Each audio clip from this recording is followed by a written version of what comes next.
Many people have heard of the Satanic Panic. Peaking in the 1980s and 90s, conspiracy theories spread throughout the country that mass child abuse was being carried out on a large scale by satanic cults. Despite the countless accusations of satanic ritual abuse, investigations turned up very little evidence that it was actually happening. In a survey of more than 11,000 psychiatric and police workers throughout the country, conducted for the National Center on Child Abuse and Neglect, researchers found more than 12,000 accusations of group cult sexual abuse based on satanic ritual, but not one that investigators had been able to substantiate. What the organization did find was that there were individual cases of people claiming satanic ritual in order to carry out evil acts. That was what happened when 3 teenage boys were frustrated that their heavy metal band wasn't succeeding, so they decided to make the ultimate bargain with the devil, sacrificing a virgin. This is Monsters.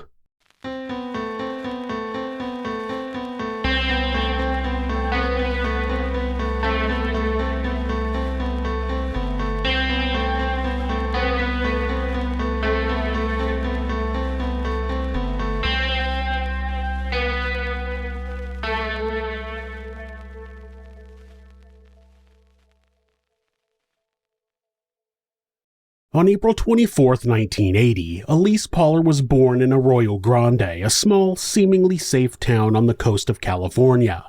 The early years of her childhood were idyllic. She was a good big sister who made an effort to hang out with her siblings, and every week she accompanied her family to church.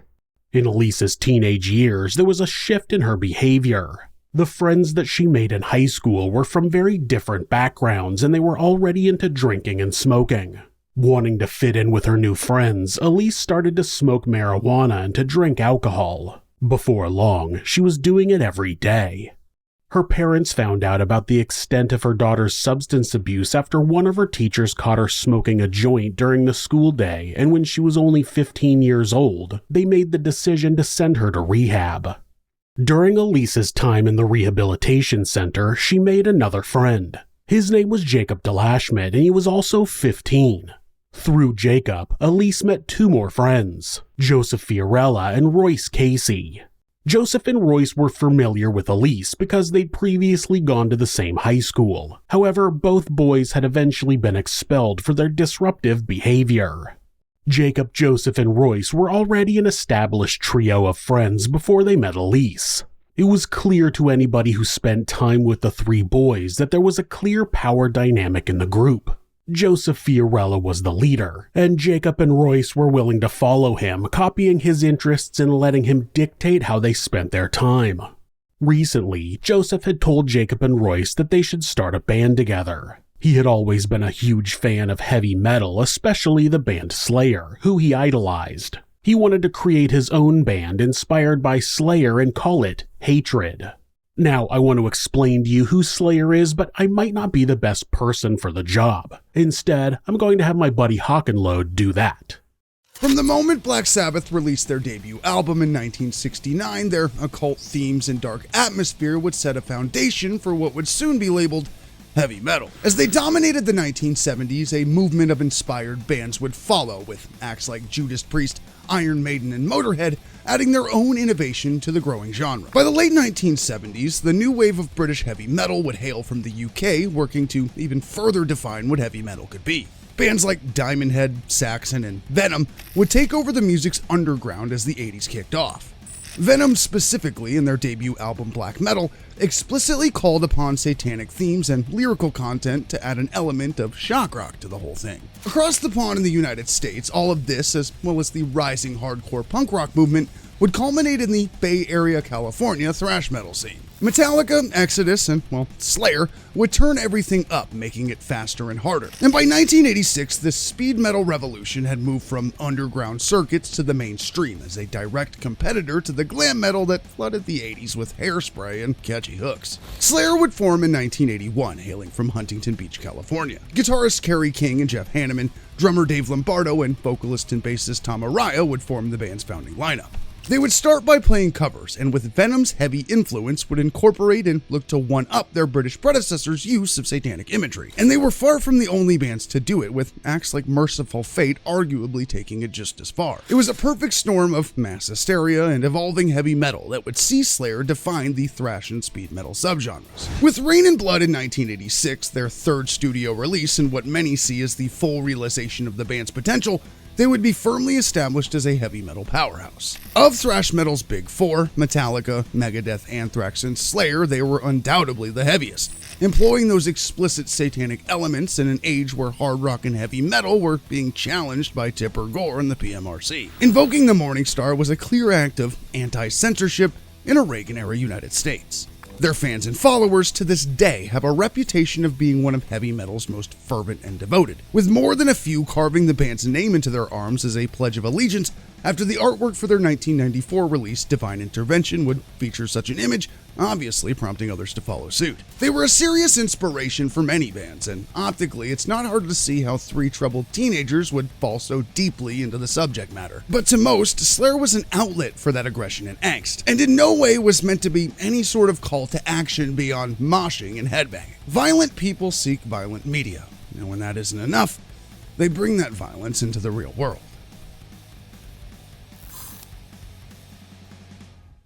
Despite Joseph's lofty ambitions for the band, Hatred wasn't an instant hit.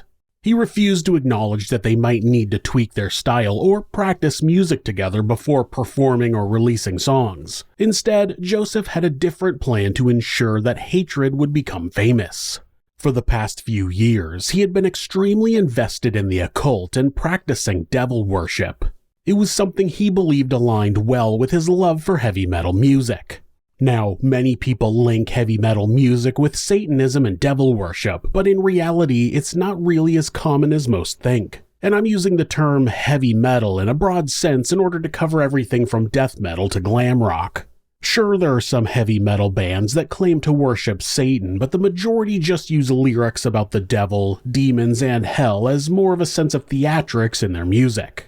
Many of you know I'm a huge lover of music, and though I tend to wave my flag for the punk genre more than anything else, I definitely spent many years listening to my fair share of death metal bands. Even as an angsty teen from a broken, abusive home, not once did I think any of those bands was trying to convince me to worship Satan. In my opinion, you have to already want to commit evil if you're able to let a song convince you to murder. Joseph believed that Satan was the answer to making sure his band was successful. In exchange for that success, all they needed to do was carry out a sacrifice. And not just any sacrifice would do.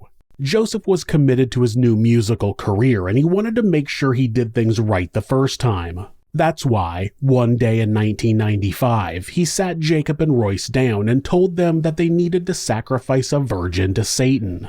Almost immediately after, the trio began to plan how they would carry out the sacrifice, and they realized that they knew exactly who they would target as their victim.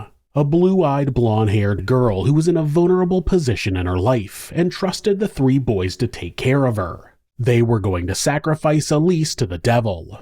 After choosing Elise as their sacrificial lamb, so to speak, the trio continued to spend time with her. One night, they asked Elise if she wanted to meet up and smoke some marijuana, planning to murder her once they had taken her to an isolated location. They tried to plan out every detail, guaranteeing that things would go smoothly, but the night didn't go exactly how they wanted it to. Instead of deviating from their plan, they decided to wait and sacrifice Elise on another occasion. Elise disappeared on July 22, 1995. Nobody reported seeing anything suspicious in the area. She had left no clues behind, and she hadn't told anybody about where she was going. One day, Elise had been living her life like normal, and the next, she had vanished. Elise had been a missing person for 8 months when the Arroyo Grande Police Department were contacted by a clergyman about a disturbing confession he had heard from a teenage boy. The boy in question was 17-year-old Royce Casey, and he told the police that he could show them where Elise had gone. The officers weren't sure if he was playing some kind of prank, but by this point, the Elyse Pahler case was going cold. They were willing to follow any lead, even if it seemed unlikely. Then, Royce took the officers to an area only a few miles away from Elise's house and led them to a dense patch of forest. He was able to show them exactly where Elise was, and it was immediately clear that she was no longer alive. From the state of decomposition of Elise's remains, it was clear that she had been dead for most of the 8 months she had been missing.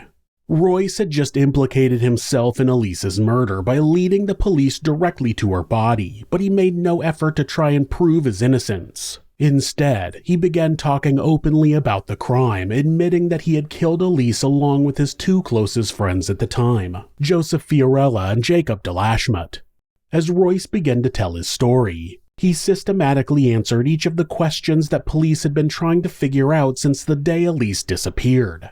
Elise hadn't told her parents that she was going out because she knew they wouldn't approve of the activity she was sneaking out to do that night, meeting up with 3 boys to smoke pot. In fact, Elise had made a habit of sneaking out of her home when she wanted to smoke or get drunk.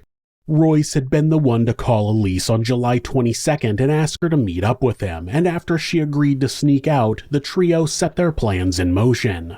They took Elise to the patch of woodland where her body was later found, and when she wasn't expecting it, they ambushed her. After spending about 15 minutes passing around a joint in a grove of eucalyptus trees, Jacob pulled off his belt and Joseph took out a hunting knife. Royce's role was to restrain Elise by holding onto her arms, allowing Joseph to wrap the belt around her throat and buckle it. The boys held Elise in that position, keeping the belt tight until she became limp. After checking that Elise was unconscious, the 3 attackers took turns stabbing her with a hunting knife, inflicting a total of 12 stab wounds. As they stabbed Elise, she fell down, sobbing and calling for both God and her mother. Once she was lying on the ground, the 3 boys began to stomp on her neck. Confident that their victim was either dead or dying, Joseph, Jacob, and Royce proceeded to sexually assault her. Once they were done, they left her lying in the woods. Later, they planned to come back. However, the boys had been wrong to think that Elise was dead when they left. During her autopsy, the medical examiner concluded that the stab wounds would not have been fatal with medical treatment, and the strangulation had not been severe enough to result in immediate death. Elise's cause of death was prolonged blood loss from her stab wounds, and she may have survived as long as a couple of hours after the attack. Periodically, the 3 boys made their way back to the crime scene with the intention of having sex with Elise's corpse. They continued to commit necrophilia weeks and even months after she died. Royce told that to the officers in a matter-of-fact way, which took them by surprise. They couldn't believe that the teenage boy was readily admitting to committing necrophilia with the months-old corpse of a girl they had killed. Royce explained himself, saying that he had since become a Christian and deeply regretted his actions. Despite his regret, he expressed fear that if he didn't come clean, he would harm another victim. Royce told the officers that after finding God, he had also stopped talking to Joseph and Jacob. He firmly believed that both of his ex-friends were extremely dangerous people, and he was certain that Elise wouldn't be their last victim. He wasn't just scared that Joseph and Jacob would murder someone else. He was scared that one day they would murder him. The police tracked down and arrested Joseph and Jacob and quickly discovered that Royce had been right about the dangerous path that the 2 boys were heading down. Neither of them had any remorse about murdering Elise, and both of them had considered carrying out another human sacrifice in the future. Joseph, Jacob, and Royce each received a sentence of 25 years to life, which all 3 accepted without contest. The 3 murderers had each idolized the thrash metal band Slayer, and eventually the case did get Slayer's attention, but not in the way that the boys had hoped. After hearing that their daughter's murderers had been inspired by Slayer's lyrics, Elise's parents decided to take Slayer to court, accusing the band of writing lyrics that encouraged listeners to carry out violent acts and engage in devil worship. The Pahlers' legal team would focus in on 1986's Rain and Blood and 1990's Seasons in the Abyss, and more specifically on 2 tracks, Postmortem and Dead Skin Mask. Postmortem's lyrics are a pretty formulaic continuation of the way the band would tell dark satanic stories. They effectively just touch on tropes of ritual sacrifice, evil spirits, and scenes of literary gore. Dead Skin Mask, on the other hand, is inspired by notorious killer Ed Gein, who, fun fact, is technically not a serial killer. Instead, Gein would rob graves and use human skin and bones to craft morbid furniture and art. And though Gein's body count ended at 2, the discovery of his messed up arts and crafts hobby would be sensationalized across the country in a time where events like that were unimaginable, let alone unheard of. Both tracks are a far cry from an instruction manual to do anything, and by that point were simply shock value expressions of art utilized by not only Slayer but an entire movement of black and death metal bands that would take it even further in intensity, continuing a trend of bands getting heavier and darker, working hard to earn their parental advisory labels. But with no legal precedent, the Pahlers' understandable but misplaced efforts would be dismissed. Undeterred by their initial loss, the Pahlers would instead aim for the band as a whole, as well as their record label American Recordings. They alleged that both parties knowingly and intentionally spread material that harmed minors, encouraging them to participate in vile acts and devil worship. They made claims that their music was a casual factor in the murder of their daughter. But with the wider population beginning to wake up from their satanic panic, and with freedom of artistic expression on the table, they would once again be dismissed by the court. Ultimately, their efforts would serve to further reinforce the freedom of artistic expression protected under the First Amendment, effectively achieving the exact opposite of what they set out to do. Elise's father, David, said, quote, "This case isn't about art, it's about marketing. Slayer and others in the industry have developed sophisticated strategies to sell death metal music to adolescent boys. They don't care whether the violent, misogynistic message in these lyrics causes children to do harmful things. They couldn't care less what their fans did to our daughter. All they care about is money." However, despite the way that Elise's parents felt about Slayer's music, the second lawsuit was also dismissed, with the judge stating, quote, "I do not consider Slayer's music obscene, indecent, or harmful to minors." Jacob Delashman agreed to an interview in which he commented on the Pahlers' lawsuit against Slayer. He said, quote, "The music is destructive. That's not why Elise was murdered. She was murdered because Joe Fiorella was obsessed with her and obsessed with killing her." Slayer themselves mostly avoided talking about the case, but their drummer Paul Bostoff argued that they had no responsibility. He said, quote, "They're trying to blame the whole thing on us. That's such nonsense. If you're going to do something stupid like that, you should get in trouble for it."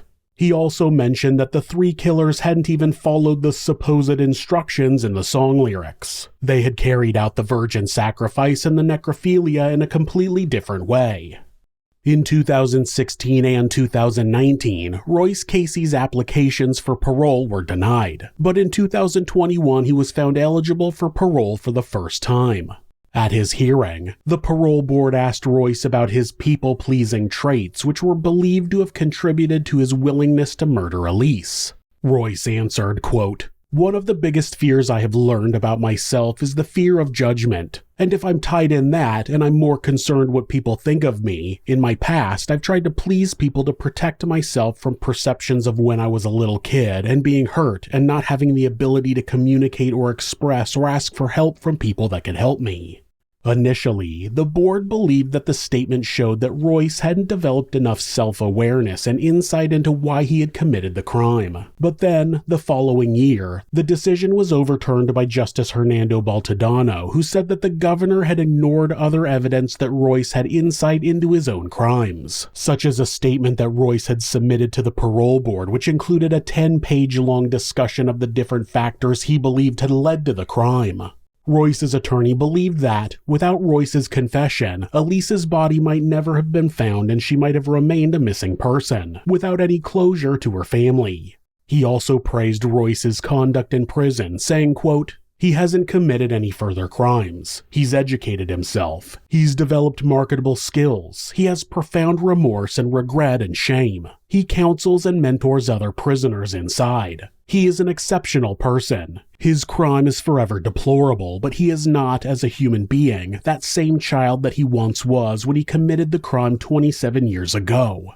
In 2023, the California Court of Appeal agreed that Royce's insight into his own actions was not sufficient and that parole should be denied. Because Royce was relatively young, the court believed that he was physically capable of carrying out similar violent crimes, and they also thought that, because he lacked insight into Elise's killing, he was also mentally capable of killing again. The court had evaluated the contributing factors that Royce had identified: a fascination with death metal music, marijuana use, and feelings of hurt and anger, and concluded that those were things typically experienced by many teenagers, almost none of whom go on to murder another innocent child. The court ruling said, quote, "Almost everyone feels hurt and anger at some point in their lives, yet they do not plot for months to kill an innocent person and then execute the plan in a particularly brutal manner." As much as Elise's death is a tragedy, blaming Slayer or heavy metal music in general is not the answer. Studies have shown repeatedly that violence in media does not cause someone to become violent, and an evil person will go on to commit evil acts whether they're exposed to violent media or not. These 3 teens did not commit violence because they listened to Slayer. They committed violence because they were monsters. If you want to see more Hawk and Load, you can check him out on YouTube and other social media. There are links in the description.